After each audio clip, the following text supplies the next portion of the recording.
Hello friends, स्वागत है आपका आपके अपने यूट्यूब चैनल ज्ञान प्लस पर। एक बार फिर हाजिर हूँ एक नई वीडियो लेकर। जी हाँ, कॉमर्स में हम आज देखने वाले हैं आप सभी के लिए एक्सपेंसेस व एक्सपेंडिचर। आखिर शब्दावली लगभग सेम है। एक्सपेंसेस व एक्सपेंडिचर ये क्या होते हैं? आप सभी की तैयारी उम्मीद है कि अच्छे से चल रही होगी। सारी वीडियोस देखिए, आपको लगातार वीडियो टाइम से प्राप्त हो रही 12:15 पे। इस चीज़ को आप ध्यान रखिए। सारी वीडियोस देखिए। आप 1 से 2 बार 3 बार जब वीडियोस को देख लेंगे तो फिर आपको किताबी कीड़ा बनने की ज़रूरत नहीं होगी। आप बस समझते चलिए आगे को चीज़ों को। और बेसिकली जो मैंने कहा था कि प्रैक्टिकली ज़्यादा देखिए। हमने 2-3 जैसे आयगत व पूंजीगत जब मैंने व्यय किया था तो वहाँ पे उसकी नेचर को देखना ज़रूरी है। तो इसलिए जब आप क्वेश्चन परीक्षा में पूछे तो ध्यान दीजिएगा कि उसका नेचर आप ज़रूर देखिएगा, वरना आपका क्वेश्चन आपको आती हुई चीज़ें गलत हो जाएंगी। तो एक्सपेंसेस व्यय होते हैं, एक्सपेंडिचर क्या होते हैं? खर्चे होते हैं। आप क्या करते हैं कि जब आप अपने जीवन लाइफ में नॉर्मली लाइफ में समझिए कि आप जब व्यय करते हैं, दुकान गए, कहीं बाहर गए, खाने पीने कुछ व्यय कर दिया। और खर्चा कहते हैं, जब आप खर्चा कहते हैं यार बहुत खर्चा है, तो मतलब कि कोई बड़ा खर्चा आप करने जा रहे हैं घर के लिए, एक खर्चा बहुत ज़्यादा है। यानी कि जैसे कि आप डेली लाइफ के लिए व्यय करते हैं, थोड़े बहुत व्यय करते हैं। और खर्चे में मान लीजिए कि एक लाइफ है, उसमें नॉर्मल आप जब खर्चे की बात करते हैं तो कम से कम कोई भी ऐसी जगह जहाँ पे 5-6 महीने, 1 साल 2 साल के लिए खर्च करते हैं। लेकिन यहाँ पे जो व्यय है वो 1 साल के अंदर की टर्मिनोलॉजी है, और खर्चे जो हैं 1 साल से अधिक की, यानी कि दीर्घकालीन खर्चे या व्यय की बात करते हैं। तो यहाँ पे देखिए व्यय किसे कहते हैं, ये चीज़ आपको इन दोनों को यहाँ पे डिफ्रेंशिएट करना ज़रूरी है। तो व्यय किसे कहते हैं? उत्पादन क्रिया को संपन्न करने के लिए सामग्री तथा श्रम के अतिरिक्त जो भी खर्च किया जाता है वो व्यय कहलाता है। क्या कहलाता है? उत्पादन क्रिया के संबंध में या उत्पादन क्रिया संपादन करने के लिए जो भी सामग्री तथा श्रम को छोड़कर व्यय किए जाते हैं वो सारे व्यय कहलाते हैं। ठीक है, तो आप इसको समझ गए हो। वहीं एक्सपेंडिचर क्या होता है? स्थायी संपत्तियों को में खर्च करने वाले जब राशि को हम क्या कहते हैं? एक्सपेंडिचर कहते हैं। जब से कि आपने वहाँ पिछली वीडियो में आपने देखा होगा, वहीं से इसका लगभग कॉन्सेप्ट मिलता जुलता है। आप इसको बेसिक समझ सकते हैं पूंजीगत व्यय, आयगत व्यय, पूंजीगत प्राप्ति तथा आयगत प्राप्ति से। तो चलिए हम देख लेते हैं। सबसे पहले हम इधर आपको देख लेते हैं, व्यय देख लेंगे।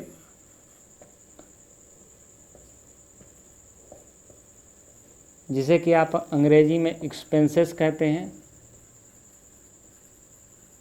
देखिए पूंजी, इसमें हमने आपको कहा कि मजदूरी, जो बड़े लेवल पे मजदूरी होती है, और उत्पादन जो खर्च है, यानी कि उत्पादन सामग्री को इसलिए नहीं करते क्योंकि वो बड़े व्यय में आ जाते हैं और वो आवश्यक व्यय में होते हैं। यानी कि जो उत्पादन के क्षेत्र में, जैसे कि आप ट्रेडिंग अकाउंट बनाते हैं तो वहाँ पे जो खर्चे किए जाते हैं वो आपके किस में आएंगे? वो व्यय में नहीं, वो आपके किस में आएंगे? वो व्यय में नहीं आएंगे। जो प्रॉफिट और लॉस अकाउंट में जो भी आप सामग्री लिखते हैं वो सारे एक्सपेंसेस में आएंगे। इसी प्रकार से यहाँ पे हम एक्सपेंडिचर की बात करेंगे। एक्सपेंडिचर की यानी कि खर्चों की हम बात करेंगे। यहाँ पे खर्चे, अब दोनों में बेसिक डिफरेंस आपको समझना है। देखिए व्यय की हम बात करें तो व्यय 2 प्रकार के होते हैं, एक डायरेक्ट व्यय होते हैं, एक इनडायरेक्ट व्यय। तो ये आपको समझना यहाँ पे ज़रूरी है कि व्यय कितने प्रकार के होते हैं। ये आप देखेंगे तो ज़्यादा क्लियर हो जाएगा। एक हो जाएगा डायरेक्ट यानी कि प्रत्यक्ष व्यय, डायरेक्ट एक्सपेंसेस आपके हो जाएंगे। और यहाँ पे इनडायरेक्ट हो जाएगा। इनडायरेक्ट और डायरेक्ट में आखिर अंतर क्या हो सकता है ये आप समझिए। इसको समझना ज़रूरी है, क्योंकि आप अगर नहीं समझते हैं तो यहाँ पे कन्फ्यूजन हो जाएगा और परीक्षा में पूछ सकता है प्रश्न यहाँ से। तो देखिए ऐसे व्यय, डायरेक्ट व्यय की बात करते हैं। डायरेक्ट व्यय को जो है प्रभारित व्यय भी कहते हैं। ध्यान दीजिएगा, चार्जेबल एक्सपेंसेस जो चार्ज किए जाते हैं, चार्जेबल एक्सपेंसेस से आप बेसिक समझ सकते हैं। यहाँ पे हम लिख देते हैं चार्जेबल एक्सपेंसेस।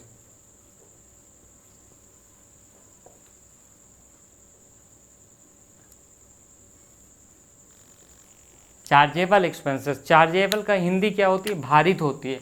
अगर आप भारित से चीज़ों को समझ सकते हैं, देखिए भारित किसी चीज़ पे जब भार डाला जाता है तो वो भारित कहलाता है। तो अब यहाँ से आप बेसिक जो कॉन्सेप्ट है वो समझ पाएंगे। ऐसे व्यय जो किसी विशेष वस्तु के निर्माण या विशेष कार्य के से संबंधित होते हैं उन्हें प्रत्यक्ष व्यय कहते हैं। ये जो मूल वस्तु के ही लागत का एक भाग होता है। अब जैसे कि आप समझ सकते हैं रॉयल्टी क्या होती है, जो यहाँ पे हम पहले इसको लिख देते हैं थोड़ा सा जिससे कि आपको क्लियर हो। ऐसे व्यय जो किसी वस्तु के निर्माण, ठीक है, ऐसे व्यय जो किसी वस्तु या विशेष वस्तु के निर्माण या विशेष कार्य से संबंधित होते हैं। निर्माण या विशेष कार्य से संबंधित होते हैं। इसको आप नोट कर लीजिए, विशेष कार्य से संबंधित होते हैं, क्योंकि इसको आप जब समझ जाएंगे, परिभाषा समझ जाएंगे तो काफ़ी कुछ समझ जाएंगे। संबंधित होते हैं। अब यहाँ पे ऐसे व्यय जो किसी विशेष कार्य के लिए संबंधित होते हैं उन्हें डायरेक्ट व्यय कहते हैं, यानी कि उन्हें भारित व्यय कहते हैं। जैसे कि रॉयल्टी, देखिए रॉयल्टी आप क्या करते हैं, लेते हैं। रॉयल्टी जब लेते हैं तो वहाँ पे क्या होता है कि उसके जो पीछे कुछ खर्चे भी करने पड़ते हैं, तब जाके आपको रॉयल्टी मिलती है किसी चीज़ की। तो देखिए रॉयल्टी की जो मुद्रा है या जो उस पर खर्चे किए जा रहे हैं वो तो अपनी जगह है, लेकिन उसके ऊपर से जो उस पर रॉयल्टी लेने के लिए उसमें जो अधिक कानूनी व्यय होते हैं वो सारे इसी से डायरेक्ट रॉयल्टी से संबंधित होते हैं। तो वो सारे रॉयल्टी से के खर्चे आएंगे। अब इसी प्रकार से प्रत्यक्ष सामग्री पर जैसे कि कुछ भाड़ा लगाया जाता है। जैसे कि कोई आपने प्रत्यक्ष सामग्री लाई, आपने कहीं से कोई सामान लाया, कच्चा माल लाया, ठीक है, तो उस कच्चे माल में क्या होगा कि भाड़ा लगेगा। आप कच्चा माल खरीद लिए हैं, कच्चा माल खरीदने के बाद क्या होगा, उस पर भाड़ा लगेगा, चूंगी लगेगी, कर लगेंगे। तो वो सारे किस में आएंगे? प्रत्यक्ष व्यय में, यानी कि उस वस्तु के प्रत्यक्ष व्यय में। दूसरा प्रत्यक्ष व्यय जैसे चुंगी, रेल भाड़ा,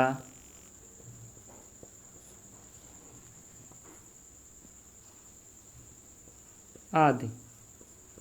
देखिए यहाँ पे दूसरा आपने समझ गए होंगे कि बेसिक जब आप कोई सामान खरीदते हैं तो उसको लाने के लिए आप एक सिंपल सी चीज़ समझ लीजिए कि आपने अपने परिवार के लिए खाने के लिए राशन लिया। आप किसी दुकान में जाते हैं, वहाँ से राशन खरीदते हैं, ठीक है। आपकी अगर पर्सनल गाड़ी है तो ठीक है, आपने उससे लाया, लेकिन उसमें आप उस स्पेसिफिक पर्पज़ के लिए गए हैं तो उसमें जो भाड़ा लगा है वो भी तो उसकी कॉस्ट को बढ़ाता है। इसी प्रकार से आप सामग्री लाए, कुछ ज़्यादा सामग्री तो आपने कोई ठेला करके या कोई गाड़ी करके लाई, तो वहाँ पे क्या हो जाएगा कि वहाँ जो भाड़ा लगेगा वो भी उसी की कीमत पे, यदि आपने ख़रीदा है तो उसकी कीमत में भाड़ा की कीमत जोड़ दीजिए, वो वास्तविक लागत होती है।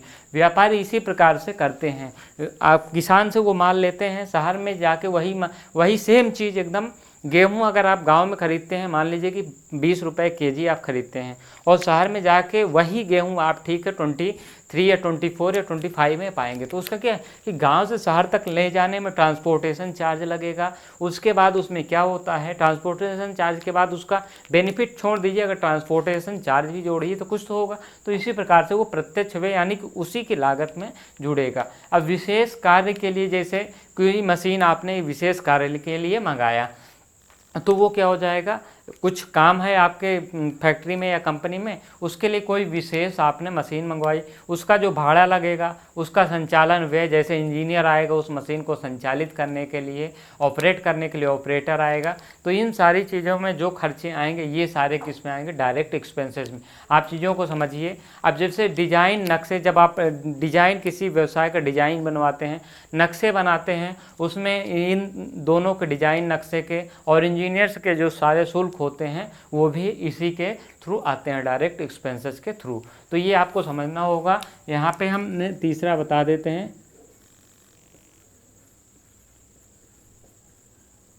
विशेष कार्य के लिए लाई गई मशीन का किराया,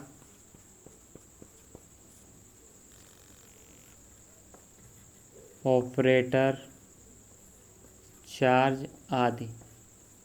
तो इसको आप बेसिकली इस प्रकार से कुछ समझ सकते हैं। ध्यान दीजिएगा, आप हमेशा इन चीज़ों को कैसे समझना, इसी प्रकार से आपको समझना है। अब व्यवसाय के लिए क्या होगा कि बिल्डिंग के लिए है तो कोई डिजाइन बनाना है, डिजाइन, या व्यवसाय के लिए डिजाइन, नक्शे बनाने हैं, नक्शे बनाना होगा। इंजीनियर्स के शुल्क इसी सब के अंदर आएंगे।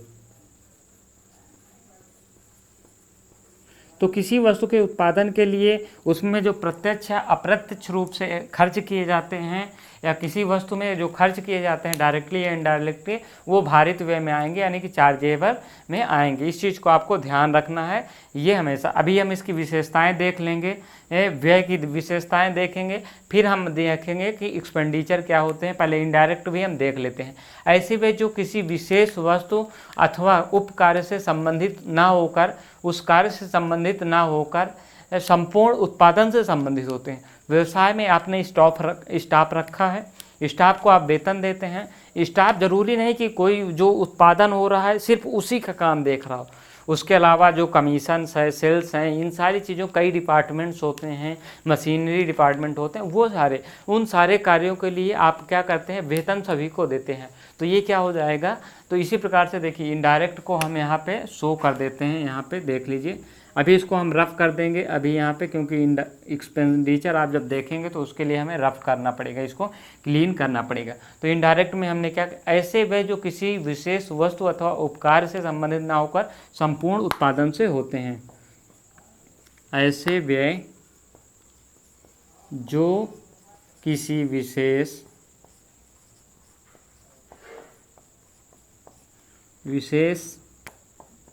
कार्य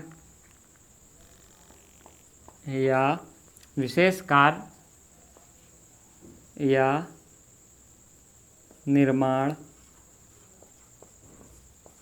से डायरेक्ट यानी कि प्रत्यक्ष संबंधित नहीं होते,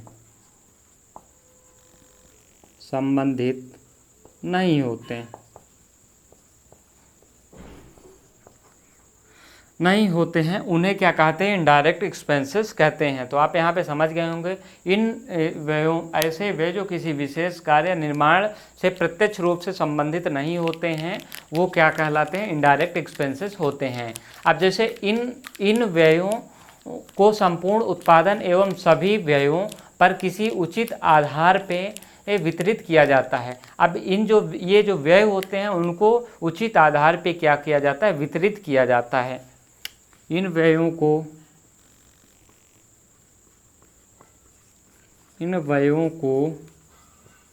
उचित आधार पर वितरित किया जाता है। अब जैसे देखिए यहाँ पे हम आपको समझा देते हैं, वितरित किया जाता है।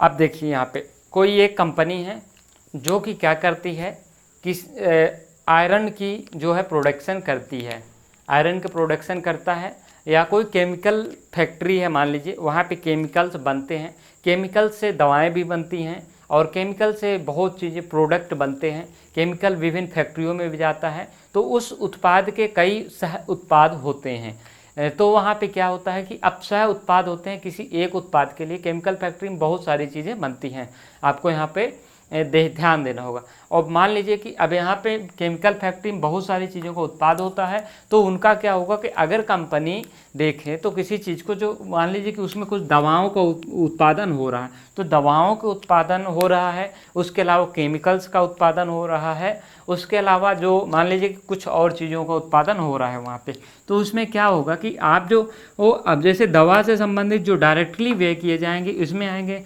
केमिकल से संबंधित जो डायरेक्टली व्यय हैं, कई प्रकार के केमिकल भी होते हैं, तो जो यहाँ पे हैं, तो यहाँ पे जो डायरेक्टली केमिकल संबंधित हो गया। अब इन सब सारे काम करने के लिए स्टाफ रखे हैं, ठीक है। स्टाफ जो रखे गए हैं वो क्या करेंगे, वो दोनों काम करेंगे, कुछ स्टाफ ये काम करेंगे, कुछ स्टाफ ये करेंगे, यानी कि आप उसको डिस्टिंग नहीं कर सकते, यानी कि उनमें अंतर नहीं कर सकते हैं कि कौन काम क्या कर रहा है।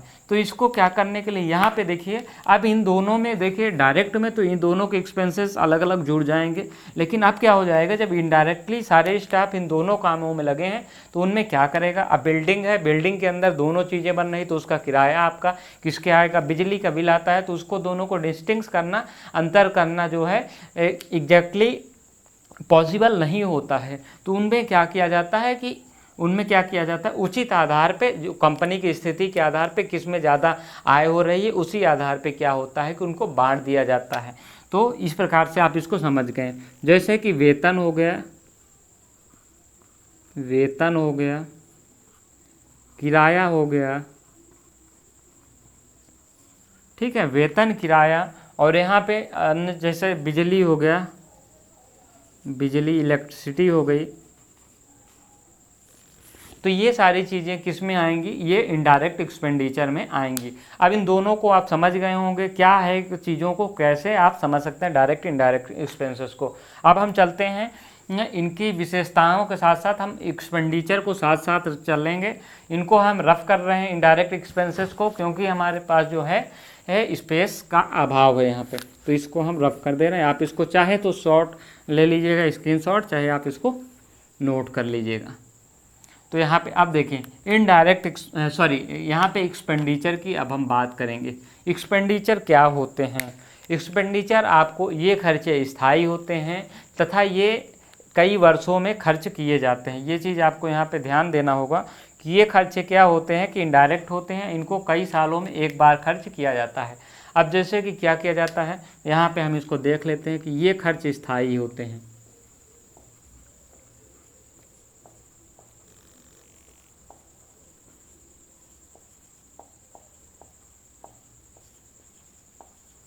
देखिए यहाँ पे भी अब हम इसको हम रफ कर देते हैं और इन दोनों में जो है विशेषताएं दोनों की चीज़ों को हम देख लेते हैं। तो यहाँ पे हम एक्सपेंसेस की बात करेंगे। अब डायरेक्ट इनडायरेक्ट यहाँ पे जो अंतर मैंने किया था उसको अब हम ख़त्म करेंगे।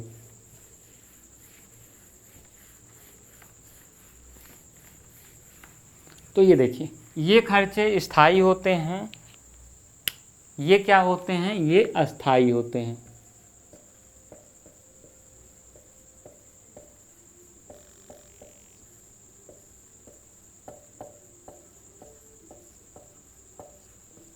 देखिए ये क्या हो गया, ये आपके खर्चे, एक्सपेंडिचर जो होता है वो स्थायी खर्चा होता है। आप यानी कि क्या करते हैं, बड़ी अमाउंट में एक बार खर्चा कर देते हैं बार बार, जैसे भवन है, लैंड हो गया, ये सारी चीज़ें क्या हो जाएंगी एक्सपेंडिचर में। मशीनरी स्थापित करने के लिए ये सारे क्या हो जाएंगे, एक्सपेंडिचर हो जाएंगे। आप यहाँ पे हम देखेंगे तो ये क्या होते हैं, ये वर्ष में एक बार या कई बार खर्च किए जाते हैं, या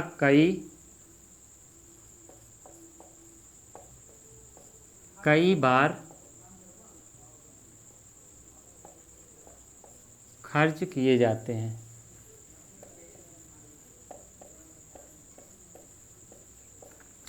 ये क्या होता है, ये कई वर्षों में एक बार खर्च किए जाते हैं, कई वर्षों में एक बार खर्च कर दिए जाते हैं, कई वर्षों में एक बार खर्च किए जाते हैं।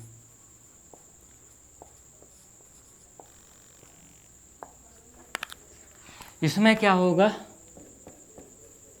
ये वर्ष में एक बार खर्च किए जाते हैं, ये कई वर्षों में एक बार खर्च किए जाते हैं। इनकी राशि अधिक नहीं होती, इनकी राशि अधिक नहीं होती है, यानी कि ये इकट्ठा एक बार में अधिक नहीं खर्चा किया जाता, इनकी राशि अधिक नहीं होती है।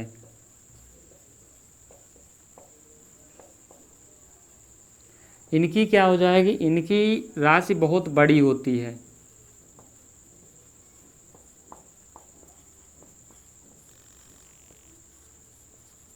बड़ी होती है। तो इस प्रकार से आप बेसिक जो डिफरेंस है इसी प्रकार से आप कर सकते हैं। ये कई वर्षों में खर्च किए जाते हैं, वो एक वर्ष में किए जाते हैं। जो ये होता है, क्या होता है, ये आपका जो नाममात्र खाता होता है, और ये क्या होता है, ये आपका ध्यान दीजिएगा परीक्षा में पूछ लेता है कि ये कौन सा खाता होगा व्यय। तो यह नाम मात्र खाता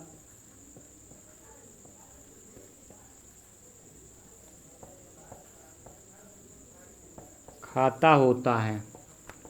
और ये क्या होगा, आपका जो आपका एक्सपेंसेस होते हैं वो नाम मात्र खाते होते हैं, जो एक्सपेंडिचर होते हैं वो वास्तविक खाते होते हैं। ये वास्तविक खाते होते हैं, ये वास्तविक खाते होते हैं, खाते होते हैं।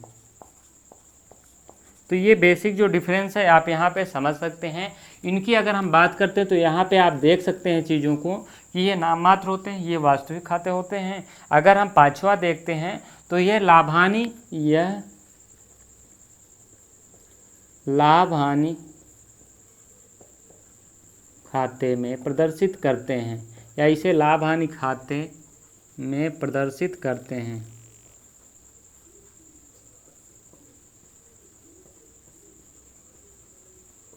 इसे क्या कहेंगे, ये आर्थिक चिट्ठा के संपत्ति की ओर, ये आर्थिक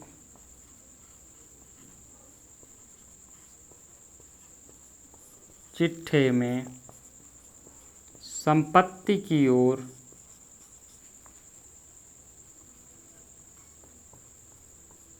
प्रदर्शित किए जाते हैं।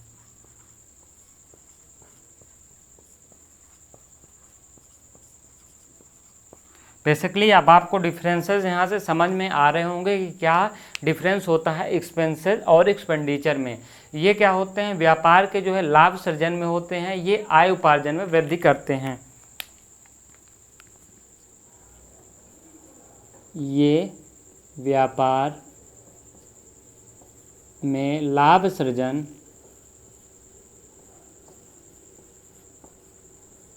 करते हैं।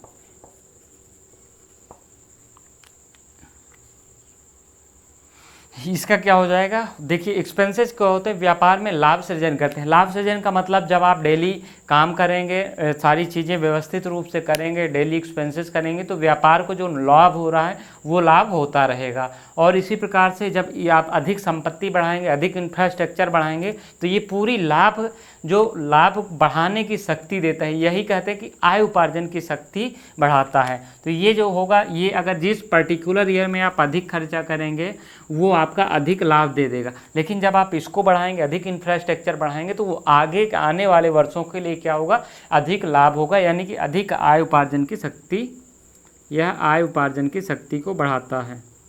यह आय उपार्जन की शक्ति को बढ़ाता है। तो इस प्रकार से आप इन दोनों में जो है बेसिक डिफरेंस आप यहाँ से कर सकते हैं। अब यहाँ पे क्या हो जाएगा, एग्जाम्पल आप देख लीजिए। सैलरी एम्प्लॉय की जो हो जाएगी, सैलरी हो जाएगी, बिल्स हो जाएंगे। जो बिल्स होते हैं आप सभी को पता है कि प्रति वर्ष दिए चुकाए जाते हैं, हर महीने चुकाए जाते हैं, ये सारे क्या आ जाएंगे। यहाँ पे इंश्योरेंस जो कराया जाता है ये भी मंथली या ईयरली होता है, इंश्योरेंस हो जाएगा। यहाँ पे सैलरी हो गई, बिल्स हो गए, इंश्योरेंस हो गए, और ये जो है डेली एक्सपेंसेस हैं वो भी इसी के अंतर्गत आएंगे। बिल्स में आप उनको ऐड कर लीजिए। इसमें क्या हो जाएगा, एग्जाम्पल अगर इनकी हम बात करते हैं एक्सपेंडिचर में, तो ये क्या हो जाएगा, कॉस्ट ऑफ मशीनरी हो जाएगी, कॉस्ट ऑफ मशीनरी हो जाएगी। यहाँ पे क्या हो जाएगा, इसके अलावा प्लांट हो जाएगा, बिल्डिंग हो जाएगी,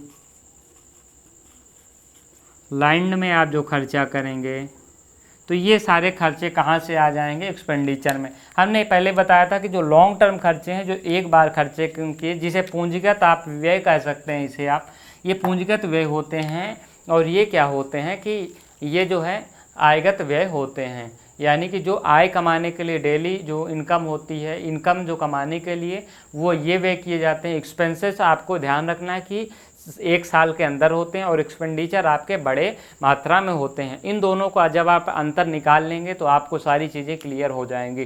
तो ये हमारा आज की वीडियो है, एक्सपेंसेस एंड एक्सपेंडिचर, या एक्सपेंसेस वर्सेस एक्सपेंडिचर। बहुत इंपॉर्टेंट टॉपिक है, परीक्षा में यहाँ से कई प्रकार के प्रश्न बनते हैं। आपको ध्यान देना होगा। अब जैसे कि हमने इनडायरेक्ट डायरेक्ट कराया था, वो भी इम्पोर्टेंट है, उसको आप ज़रूर ध्यान से देखिएगा इसी में। तो इसको ये हमारी हो गई एक्सपेंसेस वर्सेस एक्सपेंडिचर। अब ये अगली वीडियो में हम क्या लाएंगे, आप सभी के लिए डिप्रिसिएशन लेकर आएंगे। तो ये वीडियो है, सारी वीडियो लगातार देख लीजिए 2 से 3 बार। आपको हमेशा के लिए, आपको जो सबसे बड़ी बात है, आप पढ़ कितना रहे हैं वो चीज़ नहीं, लेकिन जितना आप पढ़ रहे हैं वो डाउटफुल ना हो। तो ये रही वीडियो आपके लिए। इस वीडियो में इतना ही, मिलेगा अगले वीडियो में, तब तक के लिए धन्यवाद।